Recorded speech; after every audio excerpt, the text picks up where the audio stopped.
Pope Francis has released new guidelines for members of the Catholic Church. He said cohabitating couples should be welcomed and guided, while remarried divorced people should not be cast out into the cold.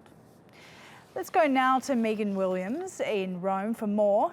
Megan, Pope Francis insists on this plight of individual conscience. Can you just tell us what he means by that exactly?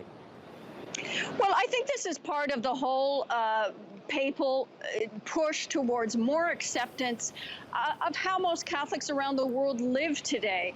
The Catholic doctrine, of course, is very strict. It considers anybody living in what it calls an irregular situation. So that can mean, a couple living together who aren't married. It can mean a married and then divorced and remarried couple living together. I mean, all sorts of different situations.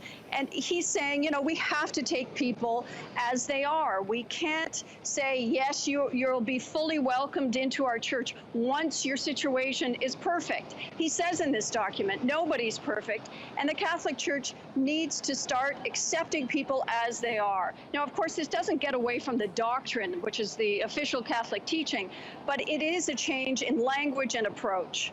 And I suppose this idea of individual conscience is fairly ambiguous and fits into a very diverse range of cultures and countries across the world. But what about... Exactly. Yeah, what about in terms of the LGBT community? I mean, the Pope has called for more acceptance there too. He didn't go far as pushing for a change in doctrine, but do you think this is something that could happen in the future?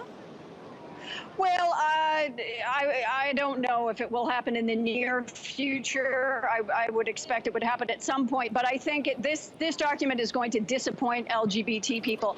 In this first family synod that was held in 2014, there were these two meetings that were held, and this is sort of the position paper coming out of these meetings. And in the first meeting, there was sort of a working paper halfway through it, where some of the more progressive bishops who want a more welcoming church managed to get into their working paper the word welcome. We need to welcome our gay and lesbian brothers and sisters. Now, that's gone. The word welcome is nowhere in this final text. The Pope talks about we need more respect. We need to make sure we don't unjustly discriminate. But when the specific issue against of LGBT Catholics comes up in this document, it's in a section that talks about problems and worries. And so certainly LGBT people are going to react in a not a very favorable way to this, because once again they're being treated by the Catholic Church as a problem, not as a group of Catholics that exists, that have always existed, and that it will be embraced by the Church, at least now. Okay, Megan, thank you very much for that. That's Megan Williams in Rome there.